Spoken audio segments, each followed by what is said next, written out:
Bab 291, Jejak Kaki Dewa Tanah 5. Di-upload oleh Baca Suara. Jangan lupa like dan subscribe, agar kami semangat upload lebih banyak. Pedang cahaya bulan Vermouth Leonhard tetap absen dari catatan sejarah, tidak ada yang tercatat. Sifatnya yang sulit dipahami semakin ditekankan oleh fakta bahwa Vermouth tidak pernah memamerkan pedang atau menggunakannya dengan cara apapun setelah kembali dari Helmut. Dia juga tidak memilih untuk mempercayakan pedang cahaya bulan ke perwalian garis keturunan Leonhard yang terhormat. Sepertinya pedang cahaya bulan tidak pernah, seolah-olah telah dihapus dari ingatan kolektif. Namun, di dalam arsip khusus Babel, ada catatan yang mengakui keberadaan pedang itu. Itu adalah catatan yang ditinggalkan oleh Gavit Linman, pedang penahanan. Tetapi daripada sebuah catatan, lebih akurat untuk menyebutnya obsesi pribadi. Gavit Linman takut pada pedang cahaya bulan, dan dia juga terobsesi dengannya. Edmund memahami kekuatan pendorong di balik fiksasi tanpa henti Gavit. Pedang Gamit sendiri, Glory, telah gagal melampaui pedang cahaya bulan legendaris yang dipegang oleh Vermouth Leonhard. Ketika pedang cahaya bulan lenyap tanpa jejak dalam catatan sejarah, Gavit menduga bahwa Vermouth telah menghancurkan atau menyembunyikan pedang misterius itu. Selama bertahun-tahun yang tak terhitung jumlahnya, Gavit bertahan dalam usahanya untuk mengungkap bahan-bahan pedang cahaya bulan. Namun, pada suatu saat, Gavit menghentikan pencariannya. Tidak jelas apakah dia ingin melarikan diri dari rasa kekalahan yang dia rasakan terhadap Vermouth atau karena keyakinannya pada Glory, tetapi Gavit menyerah pada pedang cahaya bulan. Namun demikian, jejak-jejak pencarian Gavit yang sungguh-sungguh bertahan dalam batas-batas suci arsip khusus. Pedang cahaya bulan, bencana yang menjelma dalam bentuk senjata, memiliki cahaya jahat yang memancarkan cahaya menakutkan. Aura tak menyenangkannya tetap tak tertandingi, bahkan membuat kekuatan kegelapan Raja Iblis yang perkasa tidak dapat mengklaim keuntungan definitif melawan kekuatan belaka yang berasal dari pedang cahaya bulan. Bagaimana ini bisa terjadi? Kejutan Edmund bahkan lebih besar karena dia tahu identitas pedang cahaya bulan. Terlepas dari kekuatan Eugene yang tangguh, baik itu dengan atau tanpa pedang suci, Edmund tetap teguh dalam keyakinannya yang tak tergoyahkan pada pertahanan Kyuup yang tak tertembus. Kekuatan suci yang diberikan pada pedang suci hanyalah otoritas dari dewa yang tidak ada. Edmund memendam keraguan mengenai potensi absolut dari keilahian yang penuh teka-teki ini, menganggapnya sebagai kekuatan yang ambigu. Namun, pedang cahaya bulan adalah cerita yang berbeda. Kekuatan yang terkandung di dalam senjata itu bukanlah sesuatu yang samar seperti kekuatan suci. Itu berisi kekuatan destruktif yang tidak diketahui asalnya. Selain itu, seperti yang diramalkan dalam catatan, pedang itu memancarkan aura firasat yang luar biasa. Bahkan hanya melirik cahaya abu-abunya yang kusam menyelimuti Edmund dengan ketakutan naluriah, kesadaran mendalam akan bahaya yang akan datang. Dia tidak bisa membiarkannya mendekat. Edmund segera memanggil sihirnya. Lapisan demi lapisan sihir pertahanan membentuk dinding di depan Kyuup. Sihir yang dia izinkan meresap ke ruang di sekitar mereka diaktifkan dan menargetkan kehidupan Eugene. Cahaya bulan meluas. Eugene bergerak maju, memadamkan pemboman sihir. Memang benar bahwa pedang cahaya bulan memiliki keuntungan besar atas sihir, tetapi kekuatan yang luar biasa seperti itu juga menekankan pengguna dengan beban besar. Bahkan Vermouth tidak bisa mengayunkan pedang cahaya bulan dengan bebas sesuka hati. Pedang cahaya bulan tidak lengkap. Itu hanya sekitar sepertiga dari bentuk penuhnya, yang mengurangi beban Eugene, tetapi juga kekuatannya. Tidak mungkin bagi Eugene untuk sepenuhnya mengalahkan keajaiban penyihir hitam yang begitu kuat. Namun, Akasha memberi Eugene pemahaman mendalam tentang sihir. Dengan wawasan yang baru ditemukan ini, Eugene memiliki kemampuan untuk merasakan serangan yang akan datang bahkan sebelum mereka digerakkan. Memanfaatkan pandangan ke depan ini, dia dengan cepat menutup celah antara dirinya dan Edmund, dengan cekatan memutuskan koneksi rumit yang mendasari mantra sihir. Vladimir bersinar dengan cahaya jahat. Itu adalah tongkat yang memanfaatkan seluruh hati naga, sama seperti Akasha. Namun, ia memiliki kekuatan yang berbeda. Kekuatan Akasha memungkinkan penggunanya memahami sihir. Itu memungkinkan pengguna untuk memahami sihir yang belum pernah mereka pelajari, dan melalui pemahaman, itu memungkinkan optimalisasi sihir yang ada menjadi bentuk yang lebih kuat. Kekuatan Vladimir menyimpang dari esensi Akasha, menekankan pendekatan yang lebih kuat dan agresif. Alih-alih memberikan pemahaman yang tinggi, itu menganugerahkan kepada penggunanya kemampuan untuk mengalahkan musuh melalui kekuatan belaka dan tak terkendali. Bahkan ketika merapal mantra yang sama, sihir yang disalurkan melalui Vladimir akan lebih berat. Payudara. Ledakan cahaya bulan tiba-tiba berhenti, kemajuannya terhenti di jalurnya. Mantra yang sebelumnya mudah terganggu sekarang menolak upaya untuk menerobos begitu mereka diresapi dengan kekuatan Vladimir. Bibir Eugene berubah menjadi senyuman. Dia teringat masa lalu ketika dia melihat Vladimir. Belial, Lik yang lebih dikenal sebagai staf penahanan, pernah menjadi penguasa Vladimir. Pada saat itu, mereka berlima, termasuk Vermouth, telah menyerang bersama untuk menerobos sihirnya. Tapi kau bukan Belial, pikir Eugene. Memang, Edmund adalah staf penahanan saat ini. Namun, Eugene tidak berpikir dia sekuat atau lebih kuat dari Belial. Keadaan mereka saat ini membuktikannya. Meskipun pedang cahaya bulan dalam keadaan lemah, itu tidak jauh di belakang sihir Edmund yang berkuasa.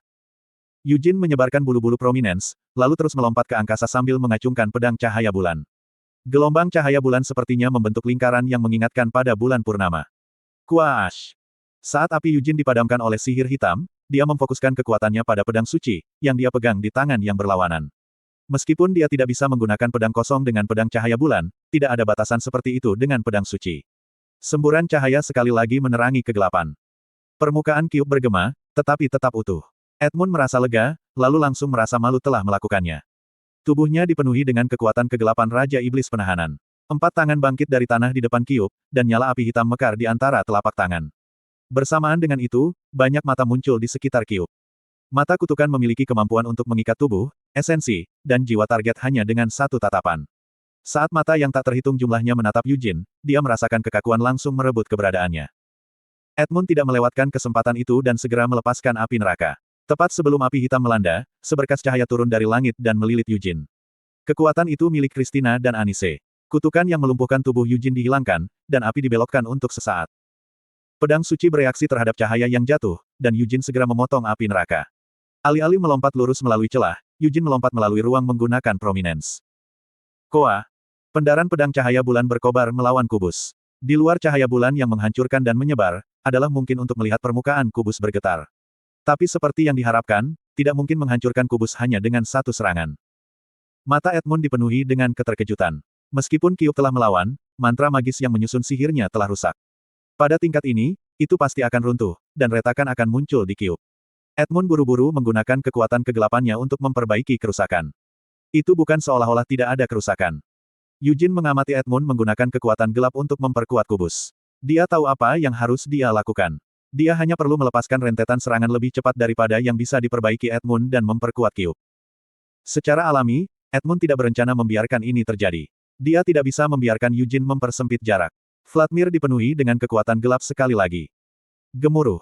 Dari kedalaman pengumpulan kekuatan kegelapan, 5 sosok kolosal terwujud, mengambil bentuk raksasa yang mengesankan. Ditempa dari perpaduan sihir yang kuat dan esensi misterius dari kekuatan gelap, para raksasa ini mengarahkan pandangan mereka pada Yujin, meluncurkan serangan ganas. Namun, mereka ada hanya untuk melayani sebagai pengalihan perhatian belaka, membeli momen berharga Edmund. Edmund segera mengalihkan fokusnya dari raksasa yang menjulang tinggi, mengarahkan energinya ke arah dimulainya kembali perapalan mantranya sendiri. Banyak mata masih menangkap Yujin. Namun, mereka hampir tidak seefektif sebelumnya, dengan cahaya yang bersinar melindungi Yujin dari balik tirai kegelapan. Sebuah lingkaran sihir yang kompleks muncul di permukaan Kyub, dan benda itu mulai melayang ke atas. Boom! Sebuah ledakan berasal dari Yujin, terpisah dari tindakan Edmund sendiri. Edmund menatap Yujin dengan takjub ketika raksasa yang terbentuk dari kekuatan gelap dihancurkan secara sistematis, menghilang satu persatu. Yujin mengerahkan kehendaknya, mendorong matahari yang melayang di telapak tangannya ke arah Edmund.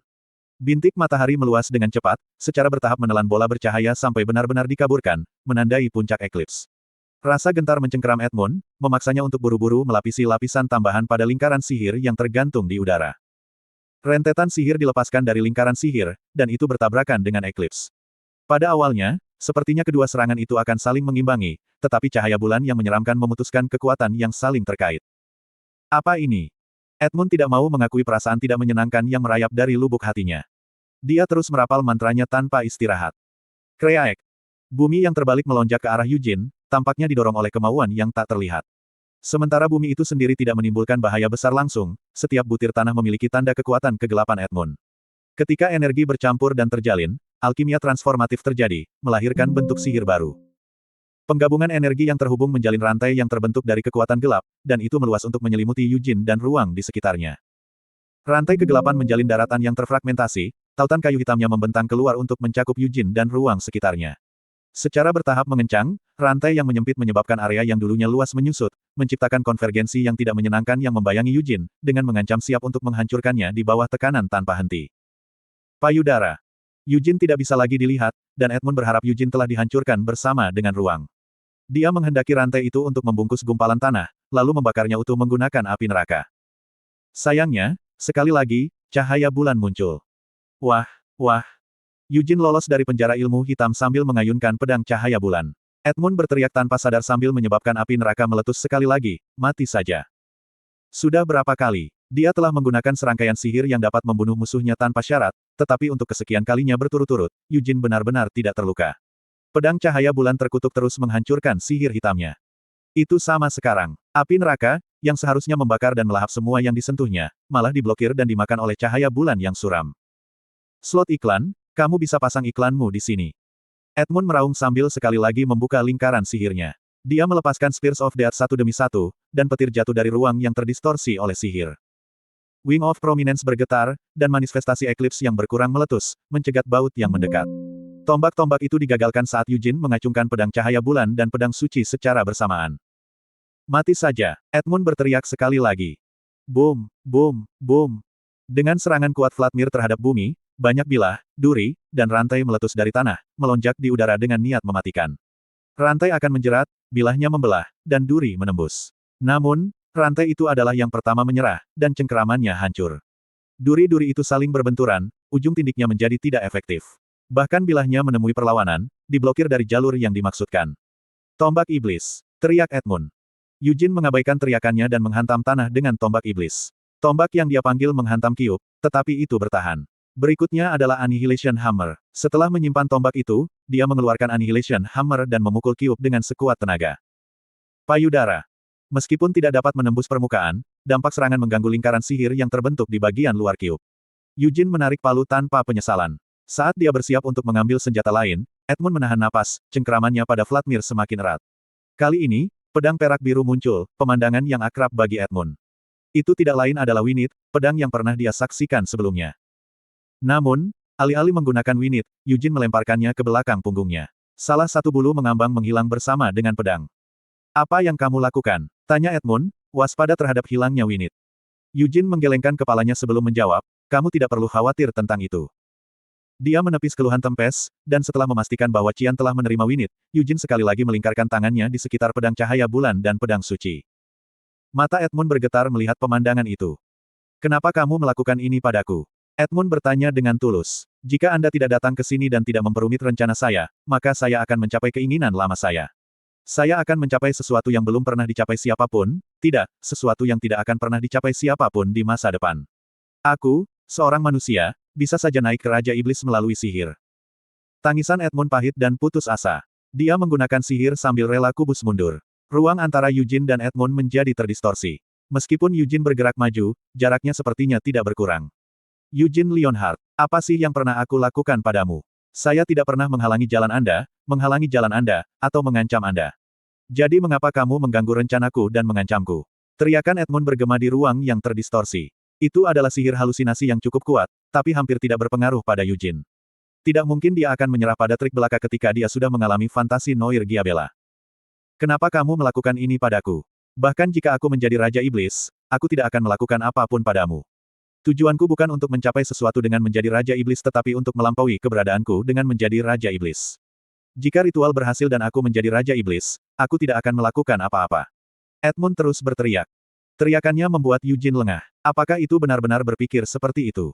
Bukankah wajar untuk menghentikan penyihir hitam dari mencoba menjadi Raja Iblis? Selain itu tidak seperti dia mencoba menjadi Raja Iblis dari sudut ruangan tanpa mengganggu siapapun.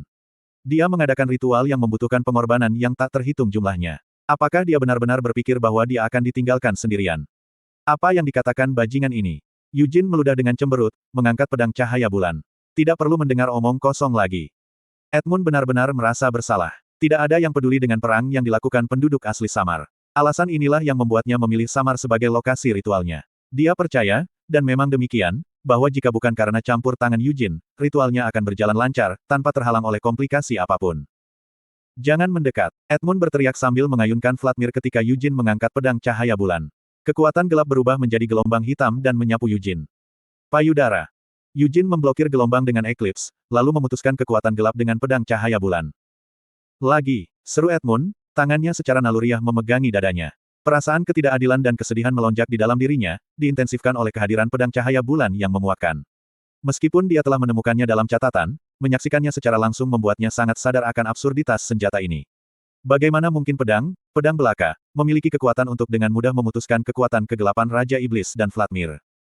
Aku mendedikasikan seluruh hidupku untuk sihirku. Itu hanya pedang. Edmund berteriak. Eugene tetap diam menanggapi protes Edmund, namun dia merasa agak kecewa. Pedang cahaya bulan jauh dari layak mendapat label pedang belaka. Edmund telah mendedikasikan seluruh hidupnya untuk mengejar sihir, tetapi Eugene telah mengabdikan seluruh hidupnya untuk seni permainan pedang. Faktanya, jika dia bertanggung jawab atas kehidupan sebelumnya, Eugene telah menghabiskan 2 masa hidup tenggelam dalam studi dan penguasaan pedang.